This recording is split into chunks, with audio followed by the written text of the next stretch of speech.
किसान भाइयों नमस्कार। आज एक बार फिर से आपके साथ एक नए वीडियो के साथ आए हैं। आज हम बात करेंगे बम्बू फार्मिंग के बारे में। बम्बू फार्मिंग के बारे में आपने सुना होगा। आज उसकी पूरी जानकारी आपको बताएंगे। भारत सरकार के द्वारा मिलने वाली सब्सिडी से लेकर के कमाई से लेकर के आप इसको कैसे लगाएं, ये सारी जानकारी आज हम आपको इस वीडियो के माध्यम से बताएंगे। तो किसान भाइयों, आओ वीडियो को शुरू करते हैं।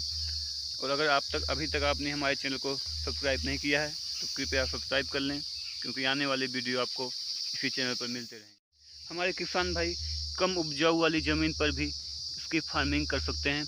आप देख सकते हैं, अगर आपका ज़मीन उपजाऊ नहीं है फिर भी आप बम्बू या बांस का फार्म लगा सकते हैं। विशेषज्ञों के अनुसार 1 एकड़ में भूमि में बांस की कम से कम 80 से 100 पौधे लगाए जा सकते हैं, जबकि इनको लगाने के लिए हमको 2.5 मीटर की दूरी की पद्धति का उपयोग करना चाहिए।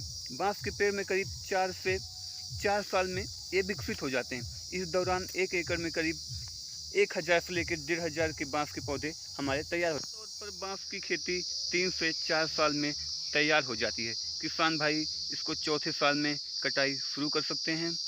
इसका पौधा 3 से 4 मीटर की दूरी पर लगाया जा सकता है। इसके लिए बीच में की जगह में आप अन्य फसलों का भी लाभ उठा सकते हैं, जैसे आप दलहन और उर्द दाल अन्य चीज़ों का भी उत्पादन आप कर सकते हैं। बीच की ज़मीन में आप एक्स्ट्रा पैसा भी हम इसकी पत्तियों का उपयोग पशुओं के चारे के रूप में भी कर सकते हैं, जिससे पशुओं को चारा भी हम इससे मुहैया करा सकते हैं। और इसकी पत्तियों का कहीं कहीं उपयोग दोना पत्तल का बनाने के भी काम में आता है। इसको हम प्रेस करके दबाव मार के इस पर हम इससे दोना और पत्तल भी बना सकते हैं। अगर हम बांस को लगाएंगे तो फर्नीचर के लिए उपयोग में आने वाले पेड़ों पर भी नुकसान नहीं होगा, जिससे उनका कटान रुकेगा और हमारे पर्यावरण को भी काफ़ी फ़ायदा होगा। आप बम्बू की फार्मिंग करके हमारे पर्यावरण की रक्षा भी कर सकते हैं। किसान भाइयों, अभी हम काफ़ी फर्नीचर का सामान चीन से मुहैया कराते हैं, जिसके बाद हम अगर अपने यहाँ भी बांस की अच्छी खेती करेंगे तो चीन का भी सामान हमारे यहाँ कम। जनवरी 2018 में केंद्र सरकार ने बांस को पेड़ की कैटेगरी से हटा करके पौधे की कैटेगरी में ला दिया है, जिससे हम इससे काफ़ी फ़ायदा उठा सकते हैं। हालांकि ऐसा सिर्फ निजी ज़मीनों के लिए ही किया गया है। जो कि फॉरेस्ट की ज़मीन है उस पर हम बांस नहीं लगा सकते हैं। उन पर यह छूट नहीं है, वह पर वन कानून लागू होता है। बांस की करीब 136 प्रजातियां हमारे यहाँ होती हैं। अलग अलग काम के लिए अलग अलग बांस की किस्में हमें प्रयोग करना चाहिए, लेकिन 10 किस्में इस्तेमाल में सबसे ज़्यादा आती हैं। यह देखकर प्रजातियों का चयन करना चाहिए कि आप किस काम के लिए बांस लगा रहे हैं। अगर आप फर्नीचर के लिए बांस लगा रहे हैं तो उसके लिए इससे संबंधित प्रजाति का आपको चयन करना चाहिए। सरकारी नर्सरी में अगर आप जाएंगे तो वहाँ पर आपको इसका पौधा निःशुल्क भी दिया जाता है।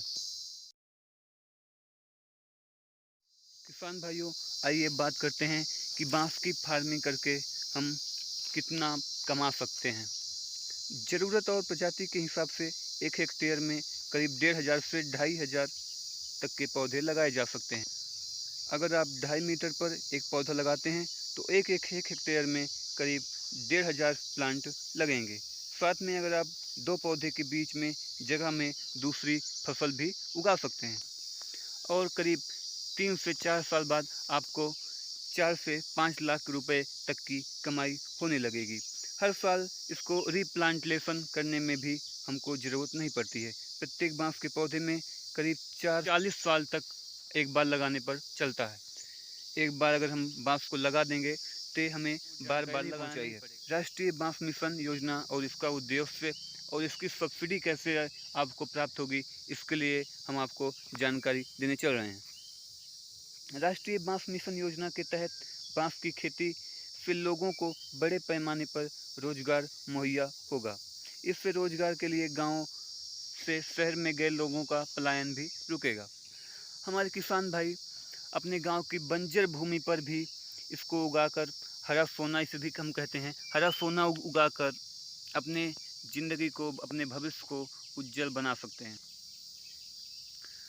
अन्य संबंधित सामग्री के लिए बैंक से लोन दिलाया जाता है, जिस पर किसान को 50% या अधिकतम 50,000 रुपये की सब्सिडी भी दी जाती है। यह सब्सिडी 3 वर्ष में 3 किस्तों में भी दी जाती है।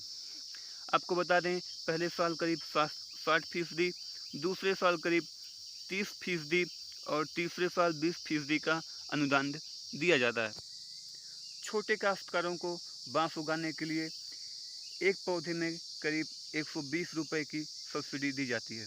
नॉर्थ ईस्ट को छोड़कर अन्य क्षेत्रों में इसकी खेती के लिए 50% सरकार और 50% किसान अपनी तरफ से देता है। 50% सरकार से देती है और 60% केंद्र सरकार और 40% राज्य सरकार की इसमें हिस्सेदारी होती है।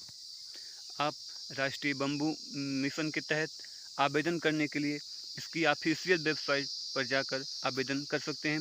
इसकी ऑफिशियल वेबसाइट nbm.nic.in पर जाकर वेबसाइट पर आप अपना पूरा रजिस्ट्रेशन करके अपना फॉर्म भर सकते हैं। तो किसान भाइयों, ये वीडियो आपको कैसा लगा आप हमें कमेंट कर ज़रूर बताएं। और आप अगर अभी तक हमारे चैनल को सब्सक्राइब नहीं किए हैं तो जाकर सब्सक्राइब कर लें और बेल आइकन की घंटी को ज़रूर दबाएं, जिससे आने वाले सभी वीडियो आपको प्राप्त होते रहें। नमस्कार।